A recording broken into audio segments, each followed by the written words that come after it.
अस्सलाम वालेकुम, मेरा नाम अब्दुल बासित है और मैं एक फ़िल्म डायरेक्टर और एडिटर हूँ here at last mile films in Islamabad. आज हम बैठे हैं बात करने के लिए एक और पाकिस्तानी आइकॉनिक फ़िल्म के बारे में जो कि शोएब मंसूर साहब ने बनाई है, जिसका नाम है बोल। हम तुम सबको कत्ल कर देंगे। काश मैं खुदा होती। नाउज़ुबिल्लाह के खबीस। हमारी बच्ची शक्ल की बहुत अच्छी। आदाब। मैं तुम्हें लेके जाऊंगा। तो ये बेसिकली 2011 में फिल्म रिलीज़ हुई थी और बहुत अपने टाइम की बहुत हिट फिल्म है और इसने शोबिस पे काफ़ी पाकिस्तानी मार्केट को एक कमबैक दिया था इसने, मुझे ऐसा लगता है। हाँ, आई थिंक शोएब मंसूर साहब की जो पहली फिल्म आई थी फीचर फिल्म खुदा के लिए, और उसके बाद फिर आई थिंक तकरीबन 4 साल बाद 2011 में ये सेकंड फीचर फिल्म थी। So the expectation was high. Yes. और जिस तरह से फिल्म जिस टाइम पे आई थी तो it was a big thing at that time. और लोगों ने, मुझे लग रहा था कि पहले से ही माइंड बनाया हुआ कि जैसे उन्होंने पिछली दफ़ा भी कंट्रोवर्शियल टॉपिक्स डिस्कस किए थे ना, इस दफ़ा भी ना कोई कंट्रोवर्शियल फिल्म आने वाली है। एग्जैक्टली अब ये है कि जो फर्स्ट पार्ट था खुदा के लिए, उसमें ज़्यादा इस्लामिक कॉन्टेक्स्ट से बात की थी और जो हमारा बेसिकली रेडिकलाइजेशन है, एक्सट्रीमिज़म है, कल्चरल कॉम्प्लेक्सिटीज़ हैं, उसके ऊपर की थी। और यहाँ पे that was on a global scale level. यहाँ पे एक फैमिली को लेके इन्होंने चले कि लाहौर के अंदरून की एक फैमिली है। तो तुम्हारा कैसा रहा एक्सपीरियंस अभी दोबारा देखने से? अच्छा, मुझे ना कहीं ये नहीं ऐसा महसूस नहीं हुआ कि मैं पुरानी फिल्म देख रहा हूँ, पहली बात, ठीक है। और आई वॉज वेरी एक्साइटेड। अच्छा, मैंने पूरी फैमिली को दिखाई है, मैंने अकेले नहीं देखी, पहली बात तो। So I can get a views. अच्छा, शुरू में ना लोग इधर उधर हो रहे थे, थोड़ा क्या लगा दिया यार पुरानी फिल्म है, लेकिन थोड़ी देर बाद ना जब इंटरेस्ट उनका डेवलप होने शुरू हुआ ना, तो यकीन करें कोई दरवाजा खोलने में नहीं जा रहा था। इंपॉर्टेंट चीज, इंटरेस्टिंग। मेरे ख्याल है तुम अकेले देखोगे तो पूरी फैमिली के साथ देखी। मैंने पूरी फैमिली को दिखा दी उठा के। मैंने कहा आओ तुम्हें एक और हिडन जेम दिखाता हूं। तो फैमिली में से किसी ने नहीं देखी थी जब पहले आई थी? बिट्स एंड पीसेस में देखी थी, क्योंकि पहले आपको पता है पाकिस्तानी फिल्म जो है ना वो या तो सिनेमा में लगती थी या ईद वाले दिन लगती थी, ठीक है। और इतनी कमर्शियल होती थी, वो 3 घंटे की फिल्म 4 घंटे की बन जाती थी, बीच में हर 20 मिनट बाद कमर्शियल आ रहा है तो वो ब्रेक हो जाता था। ये सीन था, तो इसलिए हमने तो जनरली कैसी लगी फैमिली को फिल्म? सब ने बहुत बहुत तारीफ की और आखिर में मतलब वो सारे दे वर स्टिक टू इट। इसका मतलब कि फिल्म अच्छी थी आखिर में। आखिर नहीं, जनरली फिल्म अच्छी थी, इट वाज कैप्टिवेटिंग। हाँ जी, उसके मैसेज बहुत स्ट्रॉन्ग थे और हार्ड हिटिंग थी बिल्कुल। और उसमें इतनी कैपेसिटी थी कि आप डिस्कशन शुरू कर सकें और उसको डिस्कस कर सकें। So like I apart from that I want more कि हम एज अ फिल्म मेकर भी उसको थोड़ा सा डायसेक्ट करें, ख़ास तौर से उसकी जो है सिनेमाटोग्राफी, उसका साउंड डिज़ाइन, उसकी डायरेक्शन, एक्टिंग, डिफरेंट जितने भी एरियाज़ में एक फिल्म स्प्लिट हुई होती है। तो आई would like just for the viewers एक क्विकली प्लॉट और जो साइनॉप्सिस है वो मैं उससे गो थ्रू करा देता हूँ। So it's basically a story of one family जो कि अंदरून लाहौर में रह रही है। आप कह सकते हैं कि लोअर मिडिल क्लास टाइप, या वो जिनके हालात और ख़राब हो रहे हैं, उनकी कहानी है। कंटेक्चुअली उसको शुरू किया इन्होंने पार्टीशन से कि एक पुराना प्रोफेशन था हिकमत का, हकीम का, तो वो प्रोफेशन आउट ऑफ डेट होता जा रहा है, जिसकी वजह से घर में पैसे कमाना और वो कमाई का रिस्क का इशू आ रहा है।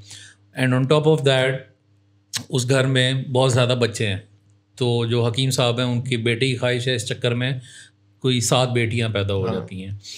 And then they have another seemingly boy जिसका जो पैदा होता है, लेकिन वो पता चलता है कि he is not a boy, he is probably a transgender.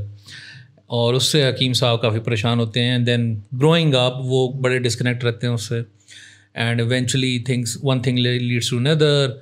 हकीम जो उसका अब्बा है वो उसको ऑलरेडी हेट करता है, तो इवेंचुअली उसको एक मौका मिल जाता है उसको कत्ल करने का। उसके घर वालों को भी पता होता है, उसकी बेगम, उसकी बेटियों को के इसी ने मारा है, उनके सामने मारता है। हाँ, और बाद में जान छुड़ाने के लिए इकट्ठे भी बैठ जाते हैं। हाँ, और लेकिन वही है कि वो they had to stay quite as well. उनका बाप है, एक ही कमाने वाला है। मूविंग ऑन, इनके फिर जो बात आउट हो जाती है कि हकीम साहब ने उसको मारा है, देन ही हैड टू पे टू द पुलिस के किसी तरह से बात दब जाए। अब वो मस्जिद का चंदा इनके सिक्योरिटी जमा कराया था। अच्छा, वैसे वो एक बहुत ही प्रिंसिपल्स वाला बंदा दिखाया है कि he is more like not a religious scholar, लेकिन वो है नेक परहेज टाइप आदमी, और people trust him. People trust him एक कि हकीम साहब झूठ नहीं बोले मेरी। ये हाँ बिल्कुल, वो ये उसकी पर्सनालिटी दिखाई थी। वो अपनी जान छुड़ाने के लिए चंदे में से वो पैसा फिलहाल ले लेते हैं, लेकिन फिर जब चंदे वाले उससे पैसा वापस मांगते हैं then he is in big trouble, to which he then leads towards taking help from a brothel keeper जो शफकत चीमा जिसका रोल कर रहे हैं, कि वहाँ पे बच्चों को कुरान मजीद पढ़ा के कुछ पैसे कमा लेते हैं, बट वो रकम इतनी ज़्यादा थी कि eventually he had to make a bigger deal with him। तो वो उसको फिर शफकत चीमा एक बड़ी ऑफ़र देता है इन एक्सचेंज ऑफ जो उसको उधार चाहिए होता है, कि वो उससे कहता है कि हमारी उसकी आई थिंक फैमिली की या इस तरह से करेक्टर दिखाया था ईमान अली का, कि you have to sleep with her to produce a female child, क्योंकि उसमें पोटेंशियल है लड़कियां पैदा करने का। एनीवेज तो खैर एक बच्ची पैदा होती है, हकीम साहब का प्यार उसके लिए जागता है, वो उसको लेके भागने की कोशिश करते हैं। शफकत चीमा जो कि ब्रोथल कीपर उसको पता चल जाता है, वो उसको जनाब वहाँ से बाहर फेंक देता है। देन ईमान अली जो है चुपके से आके उसके हकीम के घर पे बच्चे को हैंड ओवर कर देती कि ये एक बेटर लाइफ जो है डिफरेंट लाइफ जी ले, ठीक है। तो वहाँ पे फिर सिचुएशन एकदम से वर्स हो जाती है, और जब घर वालों को पता चलता है कि ये उनके हकीम साहब अब्बा जी जो हैं या उसके औरत के मियाँ हैं, उन्होंने दूसरी शादी छुपके की है, और वो भी एक हीरा मंडी में एक औरत के साथ, उससे ये औलाद हुई है। So she was devastated about that, and one thing led to another, वो एक सारा डिस्प्यूट शुरू हुआ। इवेंचुअली फिर शफकत चीमा अपने गुंडों के साथ उसको बच्ची को वापस लेने आते हैं, तो उसी दौरान जो है हुमैमा मलिक का जो रोल कर रही है उसकी बेटी का, वो उसको डंडे से सर पे मार के हलाक कर देती है। And then Shafqat Cheema goes away knowing that, वो उसको ये कह देती है कि बच्ची जो है ना बाप ने पहले ही मार दी थी, तो अब ये भी मर गया। So then he goes away, और फिर बाद में एंड का जो मोन्टाज आता है उसमें दिखाते हैं कि अब उनके पास कमाने वाला नहीं रहा, तो लड़कियां खुद जो है ना घर के बाहर ढाबा सा सेटअप करती हैं, और वो ऐसे होम किचन टाइप ऐसे ऐसा ग्रो करके वो फिर एक बहुत बड़ा रेस्टोरेंट बन जाता है। Everything goes good, it's a happy ending, और लाइक दैट्स अ स्टोरी। और वो अच्छा बाद में विजिट पे करती है। अच्छा ये तो ये वो उससे पहले ज़्यादा इंटरेस्टिंग ज़रूरी चीज़ कि ये सारी ना पास्ट में स्टोरी वो बता रहे थे, साथ एक और देवर 2 क्लाइमैक्सेस। दूसरा क्लाइमैक्स था वो हुमैमा मलिक को उसको फांसी होनी थी, हाँ जी, तो फिर उसका क्लाइमैक्स आता है कि वो एंड में फिर अपनी पूरी स्पीच देती है कि जी वो दी आइकॉनिक लाइन कि अगर पाल नहीं सकते तो पैदा क्यों करते हो। तो फिर वो क्लाइमैक्स होता है, उसको फांसी हो जाती है, और फिर यहाँ पे ये सक्सेसफुल हो जाते हैं, happy ending. So this was the plot. Okay, अच्छा अब हम जरा कैरेक्टर्स और कास्टिंग ऊपर आते हैं, ये मुझे बड़ी इंटरेस्टिंग लगती है। जिस तरह की चॉइसेस की हैं आतिफ असलम ये वो, तो उसमें कीपिंग इन माइंड 2011 का टाइम भी है, बैक ऑफ द टाइम, उस लिहाज से तुम्हें कैसा लग रहा था कि जो कास्टिंग हुई है वो कैसी थी? अच्छा, I think with the villain character जो नवाब साहब है, जो कि he did a wonderful job throughout. Now he was remain in the character, कहीं से भी ना वो पिघला नहीं है, और कहीं भी सॉफ्ट कॉर्नर जो है ना, कहीं पे भी कई दफ़ा मुझे लगा कि बस अभी मौलवी साहब ना पिघल जाएंगे कहीं पे, बस आ रहे सीन, लेकिन मौलवी साहब ने अपना कैरेक्टर होल्ड करके रखा आखिर तक। ठीक है, स्टोरी भी जाहिर सी बात है पावरफुल थी तो उसको लेके चल रहा था, लेकिन मौलवी साहब ने कैरेक्टर से जस्टिस किया। ठीक है, सेकंड पे हुमैमा मलिक, और वो जिस तरह आप मतलब आखिर में एक रोबोट बन गई थी ना, और बिल्कुल अगेंस्ट बोलने शुरू की थी, dialogues powerful bold dialogues total, मतलब एक तरफ ना वो अल्लामा इकबाल की शिकवा जवाब पे शिकवा चल पड़ी थी, मुझे तो ऐसे लग रहा था। तो ये सीन जो है ना, मुझे ये 2 कैरेक्टर्स बहुत हिट किए और बहुत अच्छा लगा। अच्छा, कैरेक्टर्स पे बड़ी इंटरेस्टिंग ऑब्जर्वेशन थी मेरी, जो मैंने ऑब्जर्व की थी खुदा के लिए में भी, कि शोएब मंसूर साहब ने तब भी बड़े ही इंटेलिजेंटली आई थिंक कास्टिंग के अंदर I think he is too good. क्योंकि एक फिल्म जो है ना, अगर उसको थोड़ा सा मार्केटिंग पर्सपेक्टिव से भी देखे ना, तो बड़ा ज़रूरी हो जाता है कि आपने चंद ऐसे चेहरे लेने हैं। ठीक है, फॉर इंस्टेंस बोल के अंदर आतिफ असलम का जो था रोल, लाइक आतिफ असलम का फर्स्ट एवर एक्सपीरियंस था फिल्म का और एक्टिंग का, most probably I think he was as far as acting is concern बहुत ही पैथेटिक थी। ठीक है, आतिफ असलम की ठीक है कि लेकिन वो मार्केटिंग पर्सपेक्टिव से देखो ना, उस टाइम ही वाज हिट। ठीक है ना, मेजर हिट। अच्छा, मजे की बात, जो पोस्टर है बोल के, उसके ऊपर सबसे बड़ी तस्वीर आतिफ असलम की है। और देखें उसका रोल मुझे ना आते हुए असलम बीच में अगर कहेंगे 20% छोटा सा रोल था, छोटा सा रोल है बिल्कुल, और साइड चल रहा है चुप करके वो। तो ये बड़ी आई थिंक सिर्फ मार्केटिंग पॉइंट ऑफ व्यू से, पोजीशनिंग के लिहाज से ये डिसीजन लिया गया। अब मैं थोड़ा सा ना लाइक फंसता हूँ इस चीज़ के अंदर कि शोएब मंसूर जैसे director being so detailed oriented, such a perfectionist sort of work approach that he has, फिर इस तरह से कास्ट हायर करनी जो रोल को थोड़ा सा कॉम्प्रोमाइज कर रही है, लेकिन still I think it was good balance. उसका वही 10% बिल्कुल 20 इतना स्क्रीन टाइम भी इतना ही है। हाँ, तो मैं एक्सपेक्ट कर रहा था कि कहीं आते वक्त बीच में अचानक आएगा और वो मायमा मलिक की मदद करेगा बीच में इसमें। वो उसके कुछ इंटरव्यूज भी सुने थे ना मैंने आते समय, वो खुद कह रहा था कि मुझे कंट्रोवर्शियल रोल नहीं चाहिए और मेरा बस सिंगिंग को लेके और अटैच हो, सिंगिंग ओरिएंटेड मेरा कैरेक्टर ज्यादा उस तरह से रहे। सो वो कैश किया गया आते समय के चेहरे के ऊपर, और पोस्टर के ऊपर ही सबसे बड़ा शक्ल उसकी है, तो that tells the intention behind it. फिर मायमा मलिक का भी डेब्यू फिल्म थी ये, वैसे उससे पहले she was a TV star और she was excited as well. I think she was quite young at the time as well, so I think 21 or 22 years इतनी एज थी। सो जस्ट इमेजिन कि 22 साल की लड़की है, उसको like she is already a star from the TV side, dramas and everything, but film का पहला एक्सपीरियंस है। तो वहाँ पे उस लिहाज से पोजिशनिंग और जो रोल था, ठीक है ना, रोल लाउड था, ठीक है ना, लाउड रोल था उसका, बहुत ज़्यादा बोल्ड था। तो और वो बड़ी क्रूशियल एज पे खड़ी हुई थी, मतलब वो एक उस पे बिल्कुल धार पे खड़ी थी, जिस तरह की वो बातें कर रही थी ना और dialogues through out. Interesting observation मेरी ये है कि जिस तरह का वो जो इंसान है ना असल में, मतलब असल में उस तरह से नहीं, पर्सनल लाइफ में नहीं, मतलब जो वो ज़्यादातर इस तरह के रोल्स करता रहा है, जो उसका नेचुरली एक ऑरा है कैरेक्टर, एक इंसान का, एक्टर का, ऐसा लग रहा था कि उसको ही इस तरह से जोड़ा गया उस रोल के अंदर, इस फिल्म के अंदर, कि यार ये नेचुरली बैठे। वो जो एक्टिंग का कर्व है ना वो कम से कम रहे। फॉर इंस्टेंस माहिरा खान का भी पहला फर्स्ट डेब्यू फिल्म, ठीक है।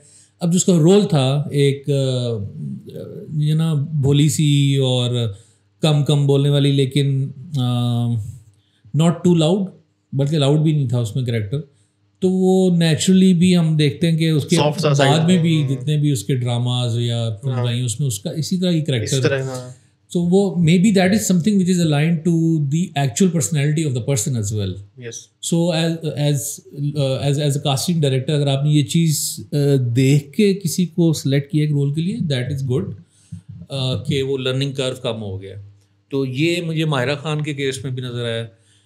शफकत चीमा बीइंग शफकत चीमा, वो अपने कैरेक्टर में था, आई थिंक वो उससे बेहतर बंदा उसने दिखाया कि स्टेज से आया है भाई, देन उसने सारी जो ना देसी जट और rowdy and you know heavier, वो शफकत चीमा वो अब अगेन फिर वही, अब हमने शफकत चीमा को भी इसी तरह के रोल्स में मोरलेस इस तरह के ऑरा में for the lack of a better word इसमें हमने देखा है। तो वो फिर नेचुरली बैठ रहा था। लाइक अगर मुझसे कोई पूछता ना कि यार इस रोल के लिए किसको हायर करना है, मैं फौरन देखता कि अच्छा मशहूर लोगों में इस तरह का नेचुरली कौन फिट हो रहा है, ये बैठ रहा है। And the best achievement is to strike that right chord के वो हिट भी है, वो एक्टिंग भी अच्छी करता है, वो इस रोल पे भी बैठ रहा है। वहाँ पे कास्टिंग डायरेक्टर की बहुत गेम आ जाती है। लाइक नजर आ रही थी फिल्म की ना आधी सक्सेस इसी पे ही है कि सही कास्टिंग हुई और वो अपने एजेस, रोल और कैरेक्टर्स को पकड़ के रखे। तो वो डायरेक्टर का भी बहुत ज़्यादा बोझ लाइक ईज डाउन हो जाता है और film like this is very crucial. उसके अलावा लीड में फिर हमारे जो एंटेगनिस्ट हमारे हकीम साहब, हाँ जी, मतलब कि मुझे ऐसा लगा था उनको ना अलग से ढूंढ के लेके आए कि वो पैदा ही इस रोल के लिए हुए थे। एग्जैक्टली, कहीं पे भी लूज बंदे ने, कहीं पे सॉफ्ट, कुछ भी वो लूज बॉल ही नहीं किया। एक तो उसकी लुक ठीक है, उसके बाल और उसकी वो आईब्रो में से इस तरह के बाल ऐसे बाहर निकले थे जो इतनी ओसीडी हो रही होती थी देख के कि उसकी लुक भी ऐसी है और वो ऐसे लग रहा था कि पैदा हुआ है यही रोल करने के लिए। तो वो अमेजिंग, मतलब सही बैलेंस था उसमें भी। लीड में आई थिंक अगर हमारे हो गए तो उसके बाद हमारे एक्स्ट्रास आते हैं। एक्स्ट्रास में मोस्ट प्रॉमिसिंग और मोस्ट आउटस्टैंडिंग परफॉर्मेंसेस सबसे ज्यादा थी पीस बड़ा टैट। और सर ये मशहूर मीम हमारी इतनी चली है, ठीक है, आइकॉनिक मीम है सर अभी तक, लाइक इट्स स्टिल देयर। तो 20 बड़ा टैट है। सर वो मूवीज में ना आपको एक हर मूवी कोई ना कोई एक आपको मीम देके जाती है। नहीं तुम ये देखो ना कि यार इतने छोटे से रोल के लिए लाइक स्क्रीन टाइम के पॉइंट ऑफ व्यू से इतना आई डोंट नो मतलब क्या सही बंदा चुना है उसमें भी, और उसने वो क्या परफॉर्मेंस दी है। उसको एक लाइन मिली है, उसने जम के बोली है, ठीक है। और वो बिल्कुल उसी प्लेसिंग उसकी जो है ना, वो एक ट्रक के और उस पे टी स्टॉप है और वो पेंटिंग हो रही है उधर सारी। सो अब वो फिर उसके साथ जो उसके साथी थे जो पेंट कर रहे थे, उन्होंने भी जबरदस्त एक्टिंग की थी, ठीक है ना। वो मोलेस्ट कर रहे थे और वो सारा उनका जो एक शेडी किस्म का कैरेक्टर था, उन्होंने अच्छी एक्टिंग की थी। फिर अच्छी एक्टिंग की थी आपका SHO पुलिस वाले ने। ये बड़ी अंडररेटेड मोमेंट्स या पीसेस हैं जो शायद किसी ने बाद में ऑब्जर्व ना किया हो। SHO पुलिस वाले की बहुत स्पॉट ऑन मुझे एक्टिंग अच्छी, लाइक वो एक ही सीन था और उसने कहा कि हाँ वो कैरेक्टर भी सही बैठा था। और आखिर में कहता है वो गिलाफ रख लिया मैंने उसके लिए दिए के लिए, डिलीवरी थी। सो ये भी अच्छा था। और कौन था इसके अलावा? हाँ अच्छा, interesting, very very minute role, screen time, I think 0 dialogue and I think hardly 15 to 20 seconds of screen time. उसने भी अपनी जगह काम पूरा किया था। Like it was an outstanding acting, लेकिन जितना उसको करना था उसने बेहतरीन किया था।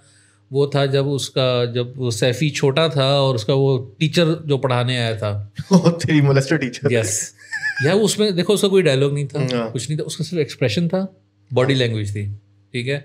और फिर उसमें जो फ्रेमिंग जैसा करके आए थे ना, वो पीछे से शॉट लिए, से उसके पीछे रखा हुआ चारपाई पे कंधे, और उसका एक एक्सप्रेशन था उस बंदे का। लाइक मुझे फौरन स्ट्रक हुआ था कि यार ये वो उसने दे दिया, लाइक वो मैसेज इट केम अक्रॉस।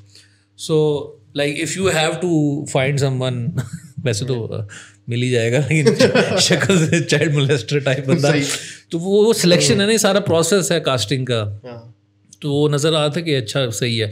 फिर कुछ हाँ एक और बड़ा ज़बरदस्त था, वो था जो हकीम के पास ट्रांस आया था, उसने डायलॉग मारा था, ओहो उसकी डायलॉग डिलीवरी और उसका गेटअप, और like I am not sure शायद वो क्या सीन था असल में था, लेकिन he did a good job, जो भी था वो बहुत और आखिर में डायलॉग मार के क्या, I cannot say but he literally बिल्कुल से लिटरली ऐसे ही बोला। और ऐसे ही होता है इनकी असली वार्निंग यही होती है, ट्रांस की ना, तो बहुत अच्छा था वो भी।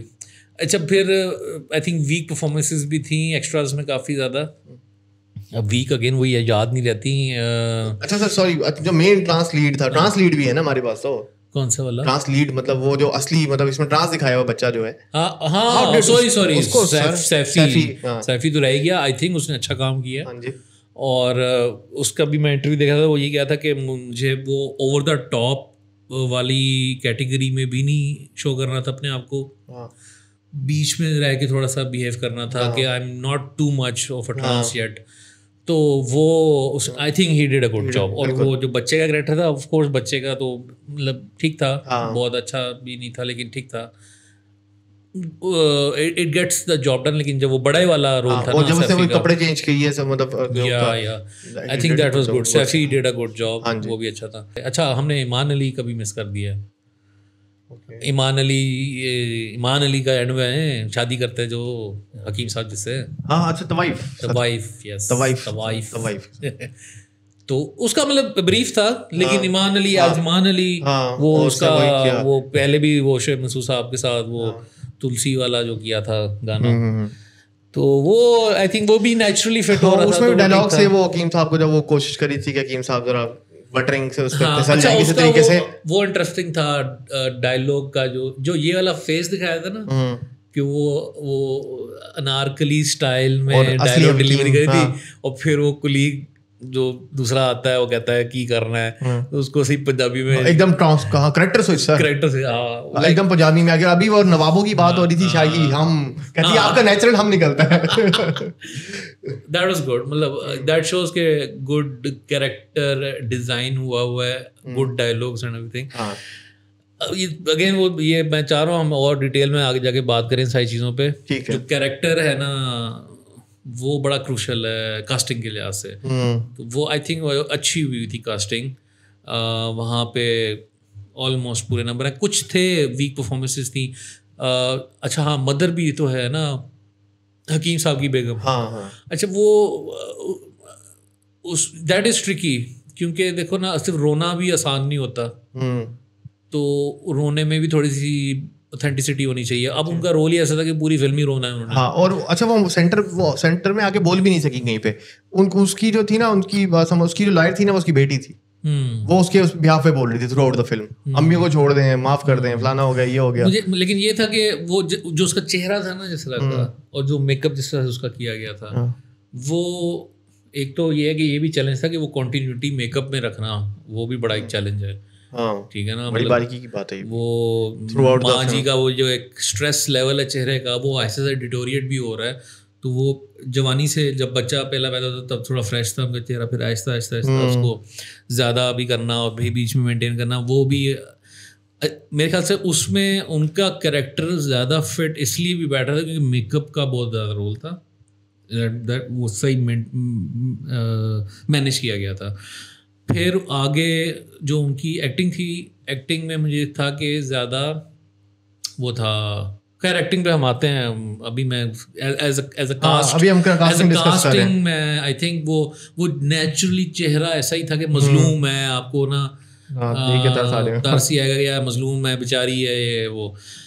अब जो बेटियां हैं, बेटियों पे आ जाते हैं ना, बाकी बहनें, उसके अंदर भी अब like when I saw the interviews, they I think none of them were from interior Lahore, ठीक है, एंड शायद उन्होंने एक्सपीरियंस भी नहीं किया था इंटीरियर लाहौर उस तरह की ज़िंदगी को, yet they played that role. और उसमें उनकी कास्टिंग आई थिंक इस तरह से अच्छी थी कि उनके फिल्म के अंदर आप देखें फोकस था कि 2-3 जगह लाइनें आती हैं कि जी मेरी बेटी अच्छी शक्ल की है, ठीक है, हकीम साहब जब रिश्ता ढूंढने जाते हैं, हाँ जी, तो बाकी बहनें भी इतने बैलेंस में ही उन्होंने शक्ल जो भी सेलेक्ट की है कि ना फेस कटिंग कि सही है, ठीक है, अच्छा, लेकिन वो ज़्यादा खूबसूरत जो है वो बड़ी बेटी, क्योंकि स्टार है, उमैमा हो गया ऑन द टॉप, मायरा है, जो बहनें अब वो ज़्यादा प्रिटी नहीं हो सकती थी उमैमा और मायरा से, क्योंकि वो नॉन फेसेस नहीं थे। हाँ जी। लेकिन ये कि चलो थोड़ा सा, फिर again the wardrobe and the makeup helped us believe कि ये यहीं के कैरेक्टर्स हैं। सो नेक्स्ट हम करते हैं discuss screenplay, dialogues, direction, acting, ये सारी let's club it out. Okay. So अच्छा, ये like there is too much to talk on the screenplay specially. अच्छा, स्क्रीन प्ले पे आने से पहले मैं डायलॉग्स पे आता हूँ। Dialogues were very strong, hard hitting, कई जगह अच्छे डायलॉग्स थे, ठीक है, लेकिन कहीं जगह बहुत ऑब्वियसली पुश डायलॉग्स थे कि बहुत मेलोड्रामेटिक करना है, ये हम बोल देते हैं, ये बोल देते हैं, ये बोल देते हैं, तो उस जगह से था थोड़ा अजीब हो रहा था। लेकिन generally speaking dialogues were fine for me. जो है ना स्क्रीन प्ले, हाँ जी, स्क्रीन प्ले से मुझे बहुत इख्तलाफ हैं, बहुत मसले हैं।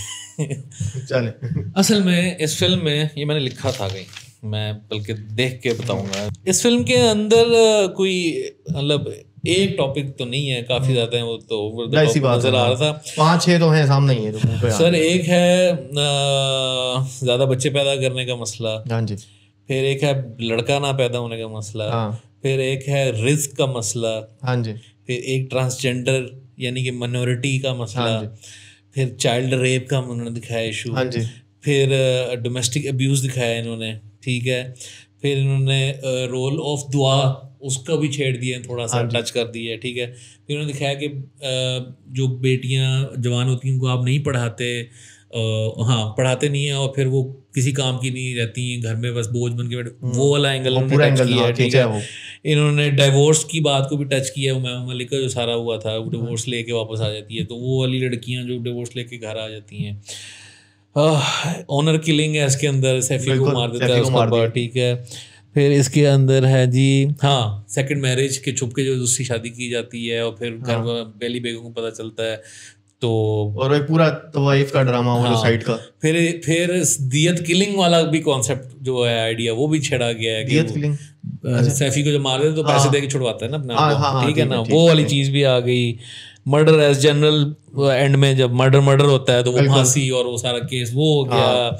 फिर आपकी जी रिलीजियस हिपोक्रेसी डिस्कस की गई है बहुत ज़्यादा, सारी एक्सट्रीम्स। फिर आपका मीडिया का क्या रोल है, आपके गवर्नमेंट लेवल पे, प्रेसिडेंट लेवल के ऊपर जाके भी मुझे कोई ये चीज़ दे ना कि यार ये तुम्हारे टॉकिंग पॉइंट्स हैं, इस पर फिल्म बनानी, मैं तो पहले पागल हो जाऊंगा, क्या करना है और सारी खट्टी किस तरह है।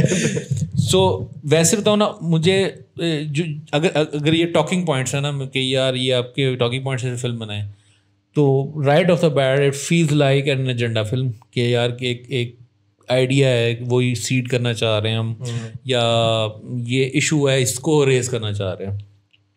अब जितना बहुत हमने भी काम किया कॉरपोरेट्स के साथ और इस तरह से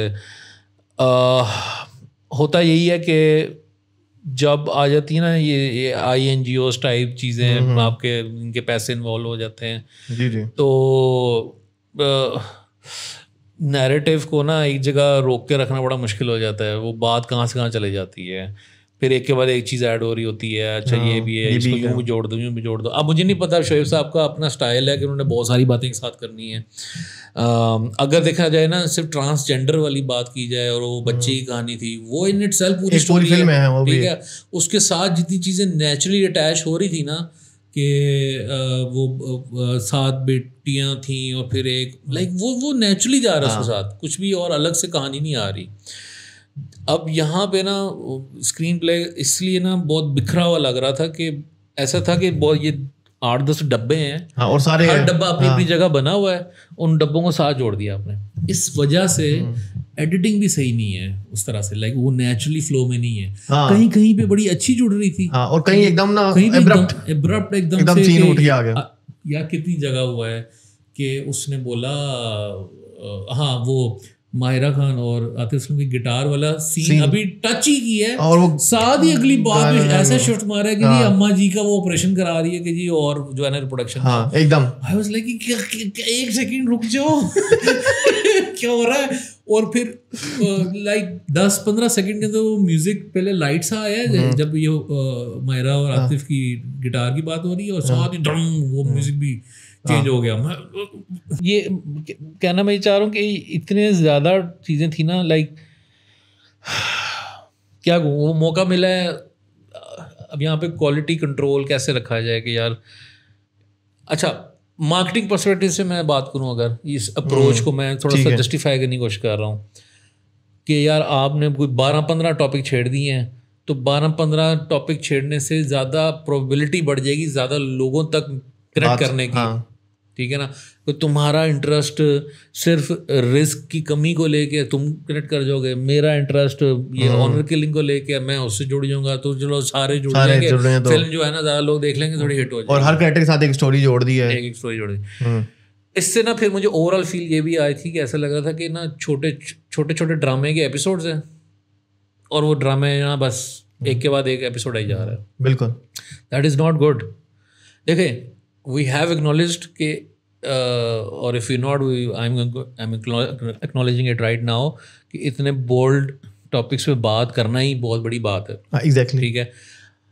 और मुझे नहीं समझ आ रही कि ये सेंसर बोर्ड से पास कैसे होगी। हाँ, 2-4 तो एक दो जगह पे बीच में बता रहा हूँ, मेरे अब्बे ने रिमोट उठा लिया यार उसको आगे करने के लिए, तो सेंसर बोर्ड तो फिर सेंसर बोर्ड ने मतलब आप देखें ना वो समद खुसर की फिल्म आई थी, वो जो आई थी, वो मौलवी ने गाने के ऊपर डांस किया था, वो बैन हो गई, वो हटा ही नहीं, मतलब वो क्या मतलब कुछ भी नहीं हो सकता, इतनी सी बात थी। इसके अंदर क्या कुछ नहीं आया, ठीक है। हाँ यार फिल्म भी ऐसी है, हमारी डिस्कशन भी उस तरह से जा रही है। मैं चाह रहा हूँ हम एक चीज़ पहले डिस्कस करके फिर आगे जाएं। तो ये स्क्रीन प्ले ना इसलिए इसका स्ट्रॉन्ग नहीं था। अब डायलॉग डिलीवरी कहीं पे अच्छी जा रही है ना, वो लेके जा रही है चीज़ को, लेकिन स्क्रीन प्ले और उसका जो नैरेटिव जैसा बिल्ड हुआ है ना, वो उसको मजबूर कर देता है कि नहीं तुम जो है ना अब एकदम से शिफ्ट हो जाओ और बजाय इसके कि natural flow of story telling चले, हम फीड करेंगे अब तुम्हें कि यार अब ये हो रहा है, अब ये हो रहा है।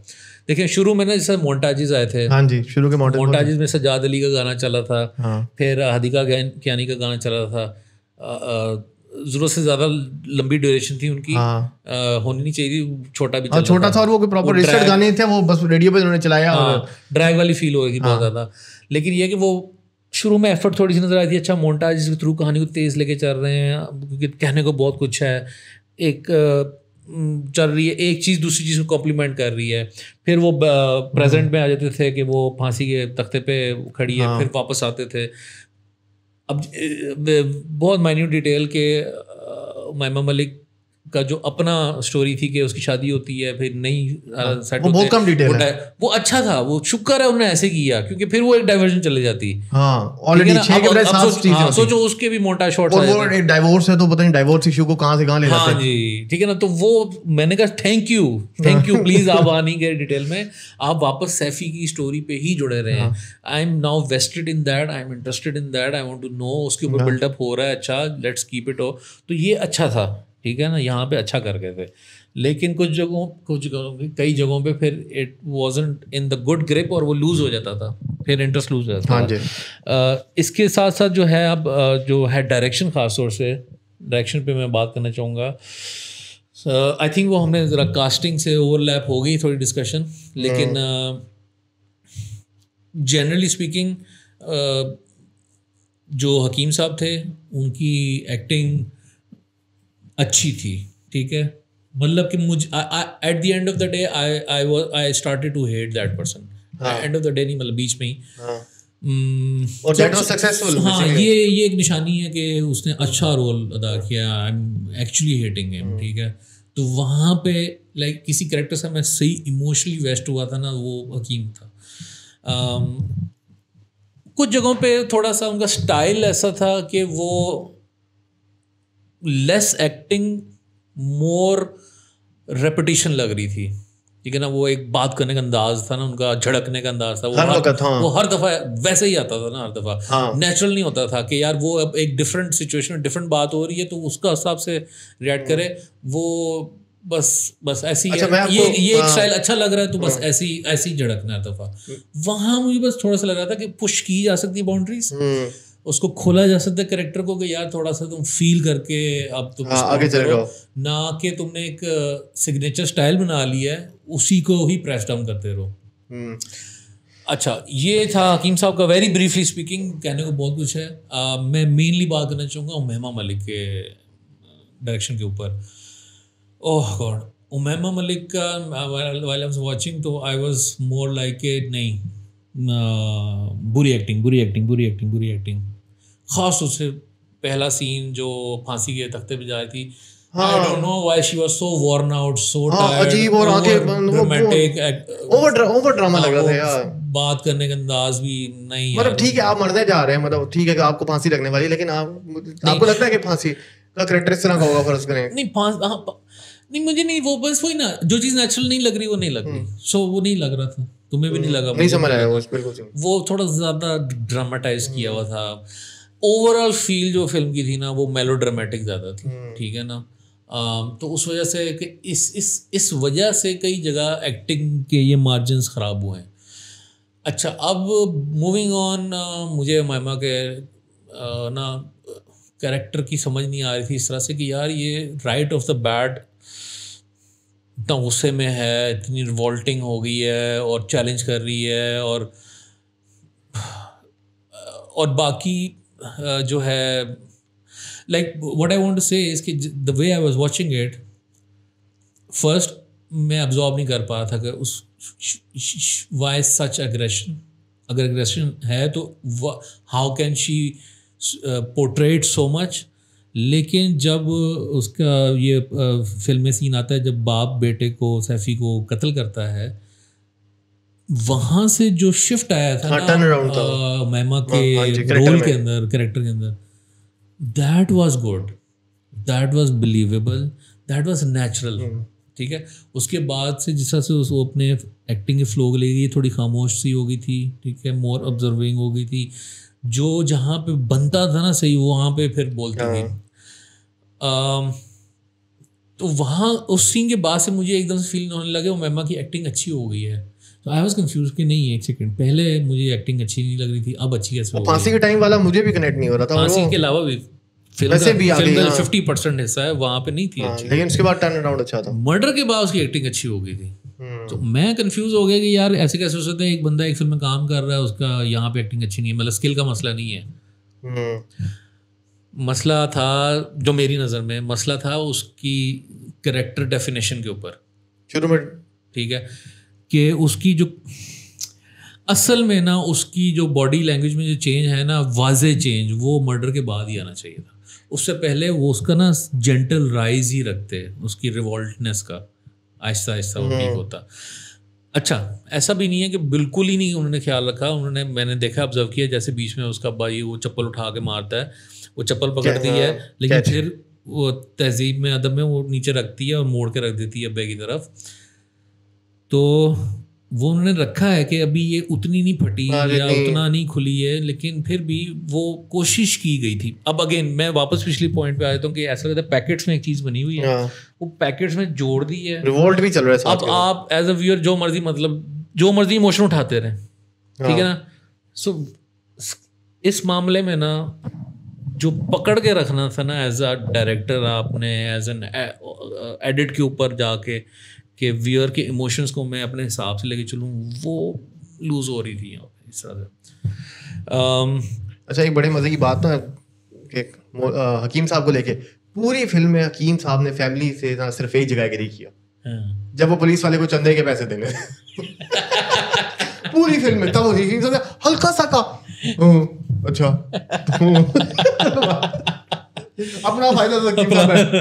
पूरी फिल्म में हकीम साहब उधर थोड़ा सा नीचे है, इनकी टोन आई कैरेक्टर की नीचे थोड़ी सी, बाकी सब हकीम साहब ने निकलो यहाँ से। हकीम साहब का बहुत कॉम्प्लेक्स कैरेक्टर रहा है। दे सो मच, मैं अभी भूल रहा हूँ चीज़ें, बट खैर मैं आगे डिस्कस करना चाहूँगा, टाइम शॉर्ट होता है। तो शफकत चीमा की जो है एक्टिंग, यार आई थिंक वो उसको कुछ कहने की ज़रूरत ही नहीं है, वो सिर्फ तारीफ़ें हैं मेरे लिए, मेरे पास उसके लिए, क्योंकि वो मतलब not in sense of general acting, वो चूँकि वो रोल्स ही ऐसे करते रहे हैं, वो उनके अंदर ऐसी ही एक्टिंग है, उनको कैरेक्टर भी वैसा दिया, वो सब कुछ जोड़ गया, सही बात है, ठीक है ना। तो कुछ करने की जरूरत नहीं है, मजे की बताता हूँ, वो ऑटो पे लगी हुई थी। आपने नोटिस नहीं की, there was a point when Saifi was interested in Atif Aslam. हाँ सर, ये देखिए जरा, you are missing एक और चीज। जब उसने कहा मेरा भी दिल चाहता है, मुझे आतिफ मुस्तफा भाई अच्छे लगते हैं।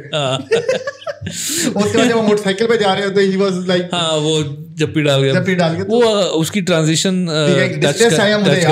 ये हम सारी डिस्कस करेंगे WTF मोमेंट्स में। ओके ठीक है, let's keep it safe, ignore this, थोड़ा सेव करते हैं इसको। So I would like to move on. Production design, yes, production design I think इस फिल्म का अच्छा था, कन्विंसिंग था, ओल्ड लाहौर के अंदर ही शूट हुई थी, और जिस तरह से उन्होंने वो नवाब साहब वाला जो था ना टच रखा हुआ था, वो खास तौर से उस हवेली का जो दरवाज़ा था ना, वो बड़ा कन्विंसिंग था इस चीज़ को लेके कि लिखा हुआ भी था दिल्ली, हाँ, कि वो फीलिंग आती थी, हाँ नवाब और ये वो हकीम, इस तरह से। बर्तन मुझे कहीं इतने क्लोज नज़र नहीं है, बट आई एम श्योर वो भी उसके हिसाब से ही होंगे। बेड हमें ज़्यादातर नजर आया, लगा था, हाँ बेड, चारपाइयाँ, छत पे सोना, ईंट की दीवार। So I think that was quite relatable, उस तरह से कन्विंसिंग। उसके अलावा जो थोड़ी बहुत लोकेशंस बाहर गई हैं, वो एक तो आपकी कोई बादशाह मस्जिद तो हर शॉट में था, मौलवी साहब बाहर निकलते थे, पीछे बादशाह मस्जिद दिखा देते थे सर। ये थोड़ा सा था कि हाँ 2-3 शॉट्स आए थे, हाँ 3 दफा हर दफा बादशाह मस्जिद के आगे से गुजरता था, या जब वो ब्रोथल हाउस जा रहा था तो हर दफा जो है ना वो, हाँ। अच्छा, हकीम साहब की अपनी दुकान, हकीम साहब की अपनी दुकान, यस, अच्छा मुझे अच्छी लगी थी, हाँ ठीक था। वो जैसे फर्श पे बैठ के उनका सारा जो क्या कहते हैं टेबल सा, और पीछे शेल्फ्स लगी हुई हैं, दवाइयाँ पड़ी हुई हैं, फोरग्राउंड में भी उन्होंने कुछ दवाइयाँ वगैरह रखी थी, बॉटल्स रखी थी पुरानी ढूंढ के ना, जिस तरह स्टाइल की हो।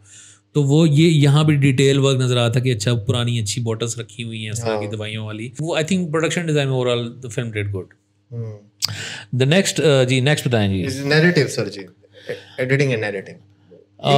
हाँ, सो थोड़ी सी जुड़ी मुझे लग रही है इसमें नैरेटिव और एडिटिंग, थोड़ी बहुत बात हो गई है इस पर, लेकिन ये कि वो मसला असल में एडिटिंग का इन इट सेल्फ एडिटिंग का मसला नहीं है, वो पीछे से चलता आ रहा है। एडिटिंग के ऊपर आप एक हद तक कंट्रोल कर सकते हो। तो ये कि शोएब साहब का स्टाइल है कि उन्होंने ना 2-3-4 स्टोरीज एक साथ लेके चल, मतलब ये दूसरी फिल्म है ना, तो इसमें थोड़ा अब अंडरस्टैंडिंग पैदा हुई कि अच्छा एक स्टाइल है बंदे का, ठीक है ना, उस तरह से कर रहा है। तो वो दो चार स्टोरी एक साथ क्रॉस कटिंग चल रही है, ये एक स्टाइल नजर आया। एक तो स्टार्ट आपने जो है ना क्लाइमैक्स सीन से बिल्कुल पिछली सीन से शुरू करना है, हुक वाली बात जो हमने पिछली वीडियो में डिस्कस की थी। हाँ जी। फिर आपने क्रॉस कटिंग करनी है, ठीक है, 4-5 सीन चल रहे हैं। पहले भी मैंने कहा था ये बड़ा ट्रिकी हो जाता है। It does give U room in the editing phase, मतलब अगर आप शूट यूँ कर रहे हैं ना ये सोच के, और आपने स्क्रीन प्ले साथ बनाया कि हमने इसकी क्रॉस कटिंग इस अंदाज से करनी, कहानी को यूँ आगे लेके चलना है, हम एडिटिंग पे संभालेंगे, तो फिर you better do a great job at editing then. फिर आप एडिटिंग पे ईजी ना हो, लेकिन अगर आप एडिटिंग पे भी ईजी हैं और आपका फिर पीछे भी I don't know screen play पे भी थोड़ा सा चीज़ें आगे पीछे हैं, तो फिर वो बैलेंस जो है ना एडिटिंग पे एक हद तक ही आप मेंटेन कर सकेंगे।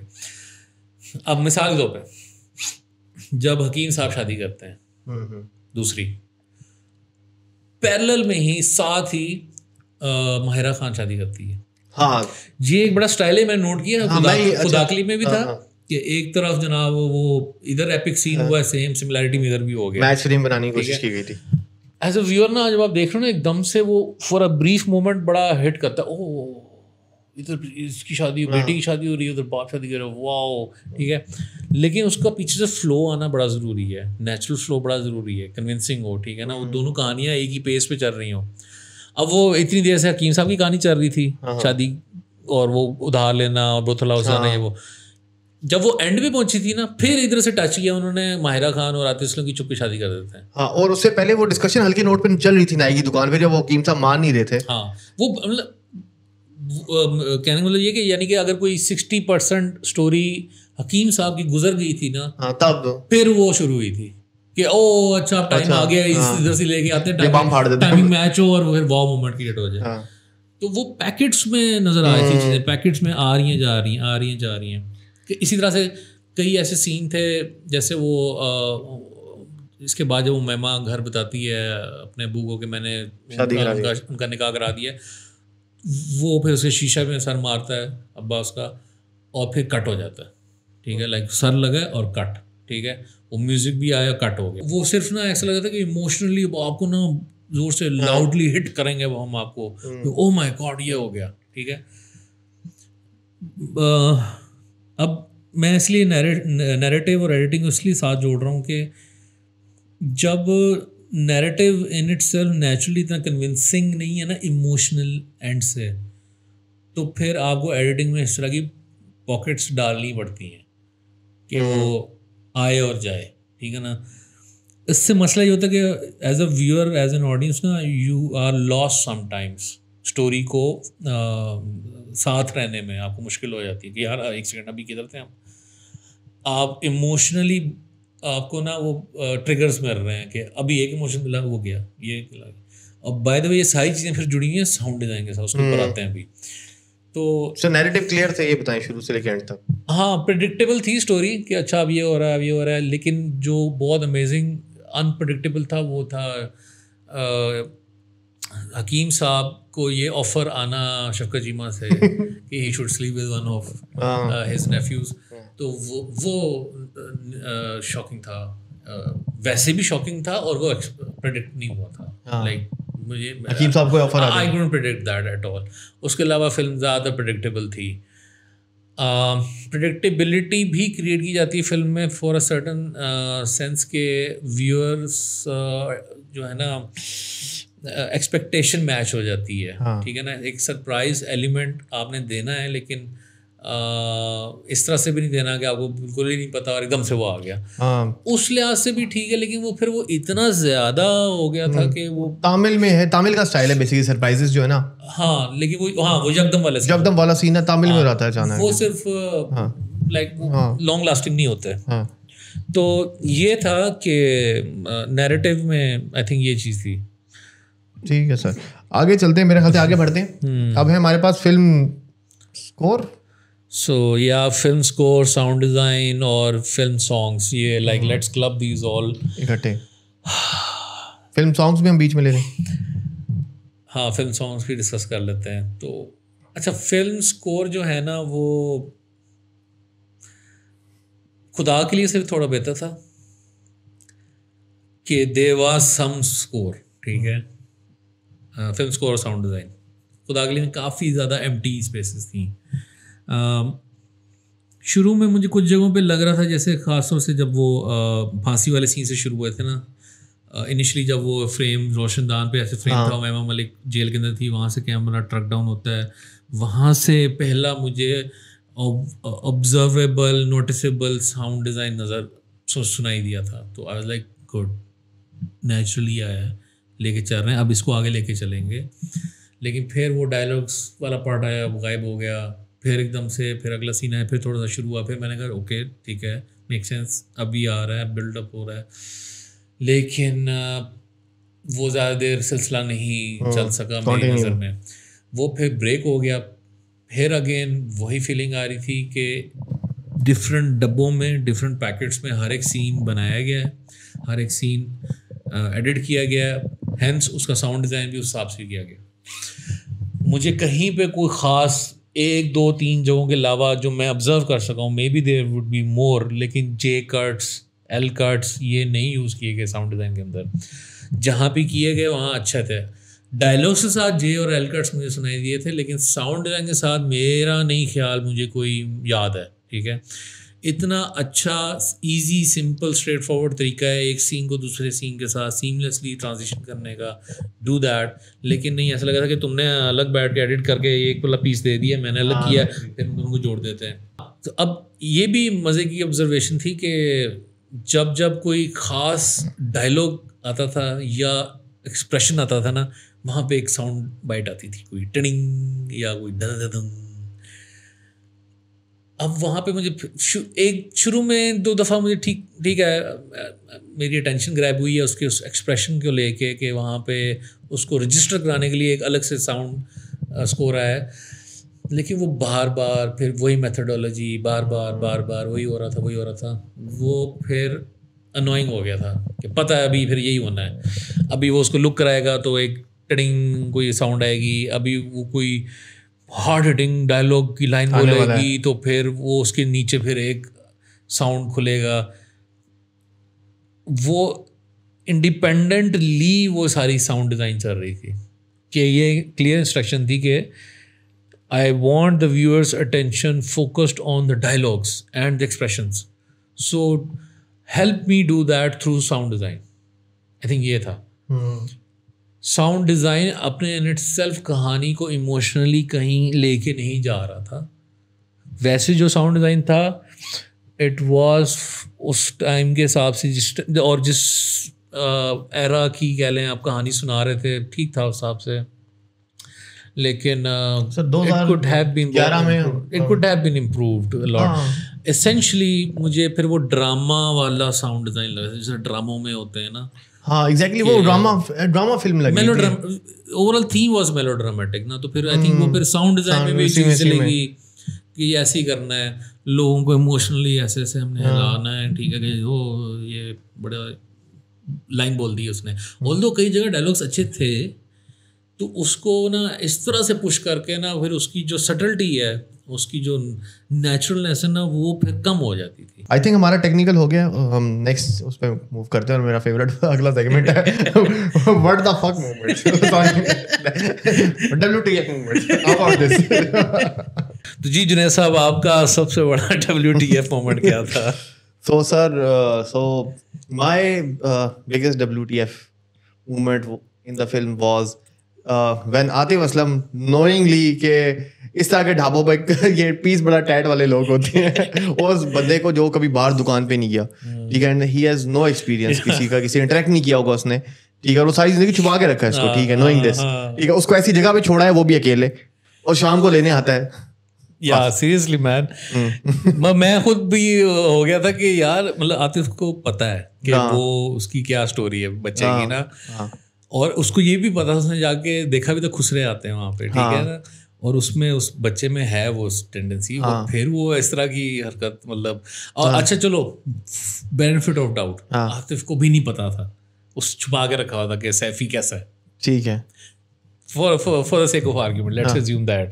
ठीक है, उसकी बहनों को, उसको घर वालों को तो पता है ना, कि ठीक है, तो वो उसको पहली दफा बाहर भेज रहे हैं, तो थोड़ा सा तो इंक्वायर कर लो भाई किधर लेके जाओगे, कहाँ पे लेके जाओगे, इतना तुम्हें प्यार और वो था, आतिफ के ऊपर इतना भरोसा था कि भाई तू ले जा इसको जहाँ भी ले जा, ठीक है। पैसे आने चाहिए, पहले ये WTF। अब इसके फौरन बाद WTF क्या हुआ, उसके साथ जो हैंड हो गया पहली दफा, ठीक है ना, उसकी पहले दिन ही उसकी सलवार उतार देते हैं बच्चे की, ठीक है, घर आके रोता है, Nobody took a notice of this. और हुमैमा ही उसको कहती है कि नहीं अब तुम मर्द बन रहे हो, तुम जाओ दोबारा जाओ, और ये ठीक हो जाएगा। मैंने कहा ये क्या, मतलब तुम सबसे बड़ी इसकी वो बन रही थी, वकालत करती थी इसकी, वो तुम सिक्योरिटी गार्ड बनती थी, ठीक है ना, और अब वो आया पहले दिन के बाद और रो रहा है, उसने 4 नोट दिखे, बिक गई, और अब्बा को तनख्वाह देंगे तुम्हारी, तू जा दोबारा जा, नौकरी में लग गया बेटा क्या।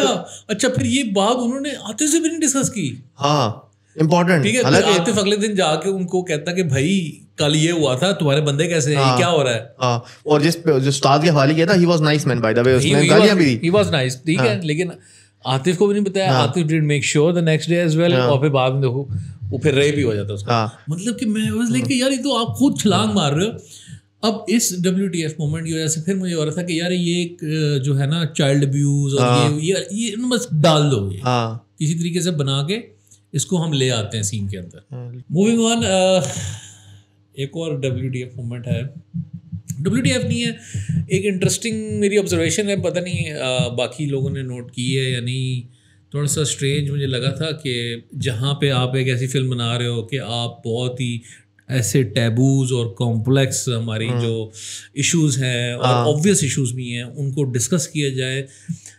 ओवरऑल एनर्जी ये रख के कि ये मसले ठीक होने चाहिए हमारी सोसाइटी में, जैसे कि डोमेस्टिक अब्यूज़ है, ठीक है, तो लेकिन इस सब के अंदर अगर बाइसनेस आ जाए ना तो वो बड़ा अजीब सा लगता है। आई एम नॉट श्योर कि इस पर कहीं और किसी स्टेज पे बात हुई इस तरह से या नहीं, मुझे बाइसनेस थोड़ी सी नज़र आई थी सुन्नी शिया के रिलेशनशिप को जिस तरह उन्होंने पोर्ट्रे किया था। अब उन्होंने आतिफ और उसकी फैमिली को शिया दिखाया था, अपनी उन्होंने सुन्नी दिखाई थी, ठीक है, और रिश्ते के लिए भी क्या आई थी हमें सैयद सुन्नी में। अब ये मसला तो होता है, शादी ब्याह में मसला चलता है कहीं ना कहीं, ठीक है, कोई ना कोई बोल रहा होता है, वो तो चलो ठीक है ना कि शादी ब्याह में आपने एक डिमांड की है कि नहीं जी वो हम सुन्नी सुन्नियों में करेंगे व्हाटएवर, ठीक है, लेकिन जो रोल्स फैमिली के साथ दिखाए, अब ठीक है सुन्नी में भी रिलीजियस हिपोक्रेसी का रोल था उसका हकीम साहब का, लेकिन जो हमारे सोसाइटी के स्टीरियोटाइप्स है ना, जो आतिफ असलम की फैमिली थी ना उसको उसी में उन्होंने रखा था कि वो म्यूजिशियन है, कोट एंड कोट कंजर है, ठीक है ना, तो वो मतलब वो मुझे थोड़ा सा ऑफ पहले लगा था, उन्होंने इतना ऑब्वियस नहीं किया लेकिन मुझे थोड़ा सा ऑफ लगा था। फिर सेकंड मोस्ट ऑब्वियस हुआ कि जब वो ब्रोथल कीपर आपके शौकत चीमा साहब के पास जाते हैं, वहाँ पे बाकायदा बात होती है कि जी हम तो शिया हैं और आप सुन्नी हैं और कैसे पढ़ाएंगे और ये वो। सो अब अगेन रिलीजियस सेंटिमेंट्स हैं ये वाले इन इट सेल्फ, लेकिन जो पोजीशनिंग की गई है ना कि जी शिया का रोल आपने उसको दिया है शफकत चीमा को और यहाँ पे सुन्नी का, वो जो बात हो रही वो इशू है हमारे बीच, लेकिन अंडरलाइंग जो बाइसनेस क्रिएट की गई थी ना वो ये कैरेक्टर्स की प्लेसमेंट से आई। मैंने नोट किया था, मुझे थोड़ा सा अजीब सा लगा था कि यार अगर आपने ये डिस्कशन सामने लानी थी इस फिल्म और वो ब्रोथल वालों को ना देते टैग बीच में, तो जब भी सीन चल जाना था किसी और कैरेक्टर के साथ कर लेते हैं, और वो तो आपका जो मेन मकसद है ना आपने ये इशू सारी चीजें सामने लानी है। अब आपका जैसे बीच में जबरदस्ती वो क्रिकेट का सीन डाल के दुआ के कॉन्सेप्ट को छेड़ दिया था, हाँ जी, उसी तरह से जब अगर आपका ये मुद्दा भी था कि सुन्नी और शिया की जो कुरान मजीद पढ़ाने वाला अगर टॉपिक है उसको डिस्कस करना चाह रहे हैं आप, तो उसकी सेटिंग चेंज कर लेते, उसके लिए भी एक क्रिकेट का सीन डिज़ाइन कर लेते हैं ना कोई सो टू से, ठीक है, जहाँ बाकी जगह इतना इंटेलिजेंटली स्क्रिप्ट को हैंडल रखा था कि मतलब कि अगेन मैं कीड़े फॉर द सेक ऑफ कीड़ा नहीं निकाल रहा, ह्यूज रिस्पेक्ट के यार इतनी हार्ड हिटिंग मुश्किल सेंसिटिव टॉपिक्स को बड़ा इंटेलिजेंटली स्क्रिप्ट में प्लेस किया है। वहाँ पे ये वाली चीज़ इस तरह से क्यों स्लिप हुई है, क्या जान के रखी गई है या बिल्कुल ऐसे रखा था कि नोटिस नहीं होगी। इस पे कोई बात भी नहीं हुई, लेकिन ये है कि मुझे थोड़ी सी ऑफ लगी थी। सर मेरा जो एक और सबसे बड़ा WTF मोमेंट था वो था हकीम साहब की डेथ का तरीका। आप नोट करें, वो एक डंडे से मारती है उमैमा, लकड़ी के डंडे से एक हिट होता है, उड़ना लकड़ी डंडा टूटता है, हल्का सा उसमें खून होता है, and Hakeem sahab just goes away, he says okay bye tata I am dead. Not so convincing, ठीक है। मेरे ज़हन में इसका एक ऑल्टरनेटिव ये भी आ रहा था कि वहाँ पे स्ट्रगल चल रही होती, हकीम साहब किसी चीज़ में लग के मर जाते, मे बी मतलब थोड़ी स्ट्रगल थोड़ा सा चलाते, वो एकदम से बस एक हिट मारा है, ढम गिरा है, वो मर गया।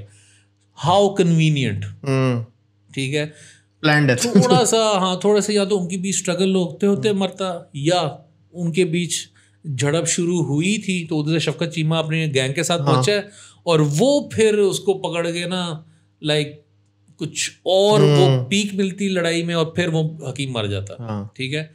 ये मुझे थोड़ा सा और हाँ, और उस दौरान मे बी उस खींचातानी के दौरान हकीम से वो पूछता कि किधर है बच्ची, और वो कहता कि वो मैंने उसको डिफेंड करने के चक्कर में कहता मैंने उसे मार दी है। फिर उस गुस्से में आके वो उसको मार देता है शफकत चीमा।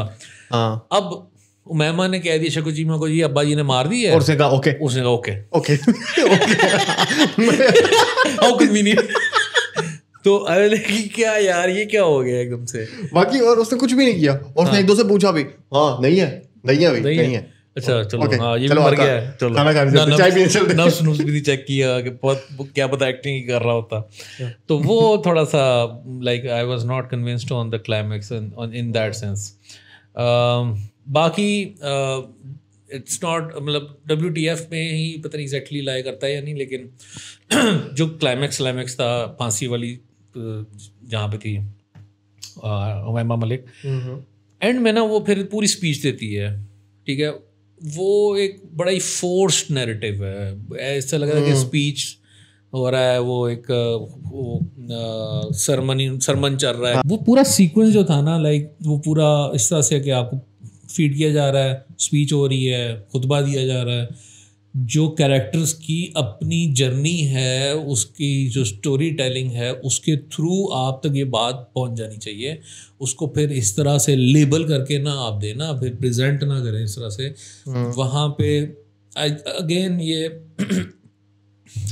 थोड़ा सा दोनों फिल्मों में नजर आया था शोएब मंसूर साहब की, कि खुदा के लिए में फिर वो कोर्ट रूम में नसीरुद्दीन शाह ने जो पॉइंट स्टैब्लिश करे थे उसने मुंह पे बोले थे, ठीक है ना, बजाय इसके कि वो आप अब वो थ्रू आउट द फिल्म ऐसा ऐसा ऑडियंस को नज़र आ रहा है, और वो चीज़ नेचुरली सटली जिस तरह से आपके एज अ व्यूअर आपके अंदर ब्लेंड हो रही है, वो ज़्यादा अच्छी थी। ये एंड में आगे ना ऐसे स्पीच करना ना, ये थोड़ा सा डाउन फील होता है कि यू नो मुंह पे आके कह रहे हैं कि यूं, वो नहीं होना चाहिए था। That is too much dramatized, मतलब it's too overly dramatic, melodramatic, वो वाली फील आ जाती है। तो वो नहीं होना चाहिए था। वो मुझे इतना अच्छा नहीं लगा, लेकिन अवाम को शायद अच्छा लगा है। वो बड़ा अगेन हमारी लाइक जनरली स्पीकिंग ज़्यादातर अवाम को ओवर द टॉप मेलोड्रामेटिक चीज़ें पसंद हैं। हम इसे ज़रा इंटेलिजेंट स्टोरी टेलिंग में जब देखते हैं कि नहीं यार, वो इमोशन के थ्रू मैसेज चला जाना चाहिए, बस बात हो गई है तो ज़्यादा जज्ब होगी, वो नहीं था।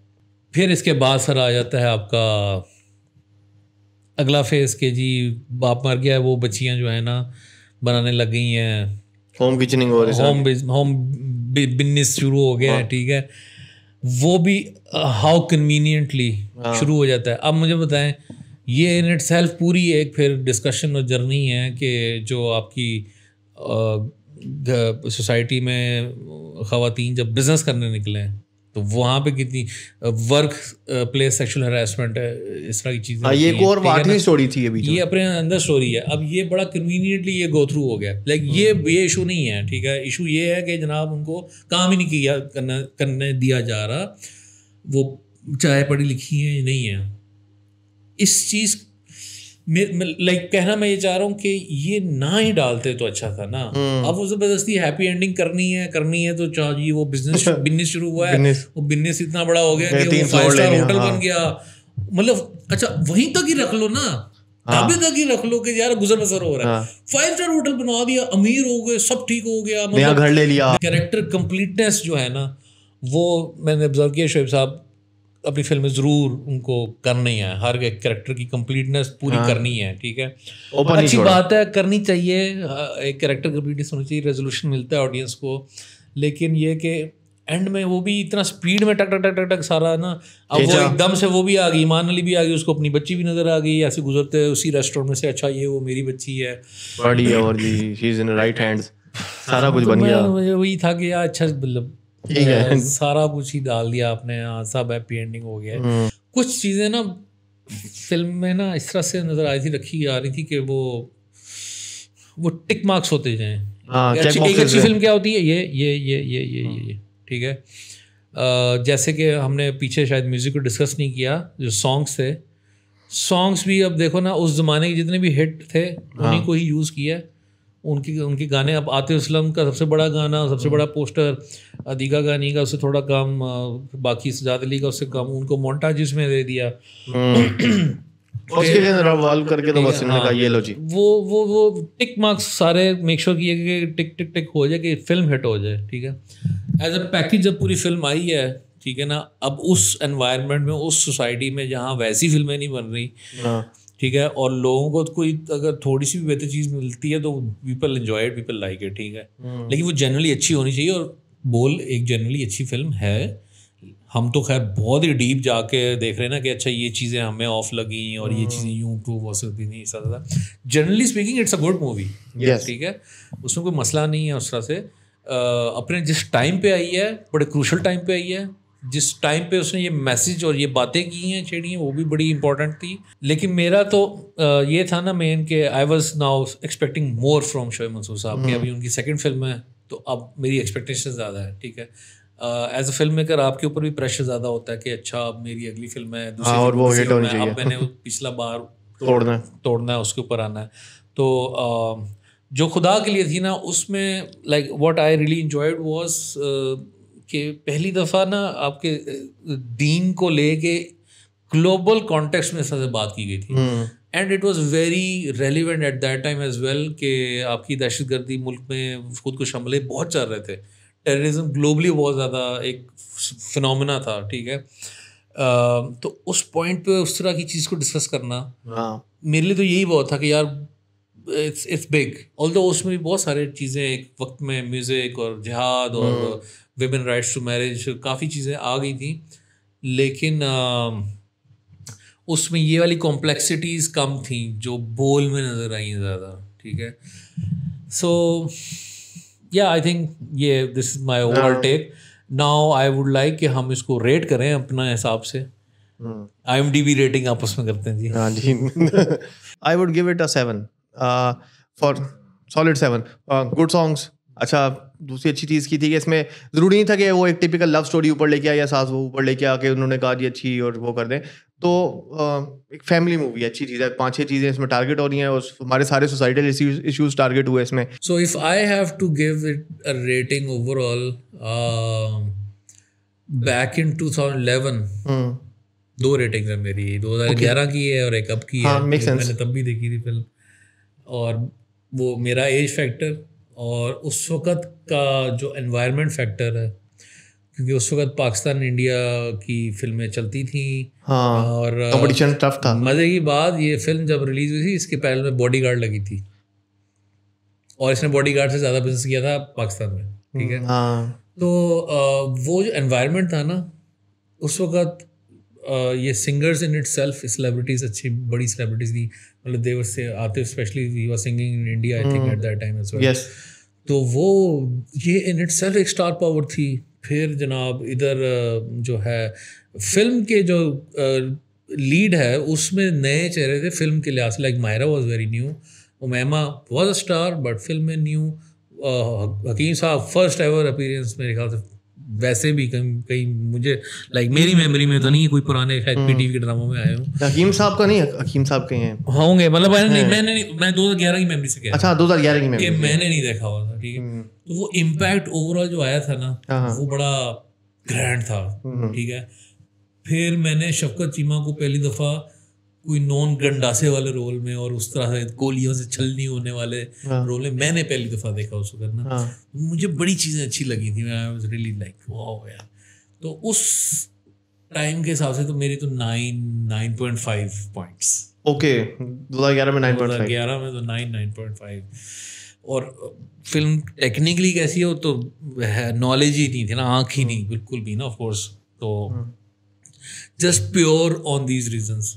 और अभी के हिसाब से बात करूँ तो बोल मूवी को रेटिंग अगर मैं दूंगा अभी के हिसाब से तो आई थिंक बहुत थोड़ा लीनियर दूंगा तो इट वुड बी 7 वरना 6 would be a good to give. और इसकी मेन रीज़न पॉइंट्स कम होने की यही है कि स्क्रीन प्ले मुझे नहीं लगा इतना टाइट था, और जिसकी वजह से उसका असर साउंड डिज़ाइन पे भी पड़ा, उसका एडिटिंग के ऊपर भी पड़ा। डायरेक्शन डायलॉग्स ने काफ़ी हद तक बचाए रखा है फिल्म को, लाइक मेन ड्राइविंग फोर्स ही हुई थी बेसिकली। स्टोरी, ओवरऑल स्टोरी से मुझे थोड़ा सा है कि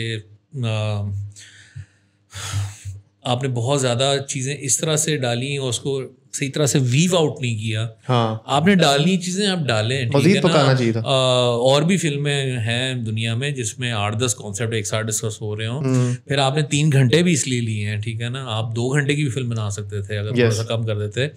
लेकिन अगर आपने डिसाइड कर लिया कि आपने 10-15 टॉपिक, मुझे इख्तलाफ नहीं है 10-15 टॉपिक्स डालने पे, लेकिन फिर उसको आप सही बुने एक साथ। You have the capacity, more information, you have the capacity, you have the expertise to do that, so why not? But again, film is a very tricky business, tricky craft, skill craft ke you do take care of almost everything throughout the process, lekin you're still not sure by the time the final first cut of the edit comes out. तो in that sense this is a very tricky craft, but यही है कि जितना फिर strong paper work आप करते हो उसी में आप जितना डैमेज कंट्रोल कर सकते हो, यू डू दैट। सो ये है कि I think it's a good 6 out of 10 rating for me for Bol. I think हमने काफ़ी कुछ कवर कर लिया है, बहुत बातें कर ली हैं। Who should watch this film? Who should watch this film? I think audience कौन है? ऑडियंस सारे जो ज़रा ड्रामे जो देखती है वहाँ ज़्यादा पाकिस्तान में, आई थिंक, क्योंकि वो वाली फील है। हाँ, ड्रामा फील तो है सर। तो वो एंजॉय करेंगे। और जो इन इश्यूज़ पे बात करना चाहते हैं, ऑफ कोर्स काफ़ी ज़्यादा इश्यूज़ हैं इसके अंदर, बट ज़्यादातर वुमेन ऑपरेशन और डोमेस्टिक अब्यूज़ और इन चीज़ों के ऊपर जो है ना वो जो रिलेट करते हैं वो लोग ज़्यादा देख सकते हैं। Okay. Family film don't really think so, लेकिन सबको देखनी चाहिए। हाँ, ज़रूरी है, कहीं ना कहीं चीज़ें एड्रेस होंगी, देखेंगे तो एड्रेस होंगी ना, वरना आपको पता ही लगेगा। टैबूज है ना, टैबूज है। हाँ, एक तो वैसी टैबू है, ऊपर से फिर आप फैमिली के साथ बैठ के देख रहे हैं तो वो थोड़ा सा अनकंफर्टेबल हो जाएगा। हाँ, अपनी अपनी ऐसे में आप देखें सारे। So that is okay. तो length of the movie is it good? लंबी है, ड्रैग थी। ओके। इस वजह से काफ़ी चीज़ें थी जो ड्रैग थी, फिल्म अननेसेसरी लंबी हो गई थी। सो आई थिंक इसके साथ अब हम रैप अप करते हैं। जुनैद, अब मैं वो काफी बोल लिया, काफी थक गए। सर 2 words खाली, नहीं, 1 word। आई थिंक 2 words हैं, अल्लाह हाफिज। इंशाल्लाह फिर इंशाल्लाह। So this was our take on Bold film. It's our genuine self opinion. हमारी कोशिश यही थी कि हम इसको जितना ऑनेस्टली डिस्कस कर सकते हैं, and not to hit on anyone or anyone's capability or intentions with the film. सबने बहुत मेहनत से काम किया, नज़र आ रहा है, डिटेल में काम हुआ है, हम सब ने thoroughly enjoy किया है, और ये फिल्म इतनी अच्छी थी और है तो हम डिस्कस कर रहे हैं। So in itself ये एक वो रिमार्क है इस चीज़ का, but we just wanted to have our own take on this. These are our own opinions. कोई अगर इससे हर्ट होता है, बुरा बनाता है, तो वो इंटेंशंस नहीं है। तो and we will try, we keep on continuing these honest reviews and efforts. Detail में बात करें, कोशिश कर रहे हैं कि जितने टॉपिक्स हम कवर कर सकते हैं। वीडियो बहुत लंबी हो जाती है तो हम पार्ट्स में भी निकालते हैं, लेकिन ये कि हम कोशिश करेंगे इंशाल्लाह दोबारा एक और अच्छे फिल्म रिव्यू के साथ आपसे बात करें, आपसे डिस्कस करें। And if you guys like this, then please do support us in any way. Subscribe कर लें, like कर लें, comment कर लें, share कर लें, जैसे भी कर सकते हैं. फिल्म देख लें यार, फिल्म देख लें. फिल्म देख लें. And thank you so much. Thank you so much. See ya. Peace out.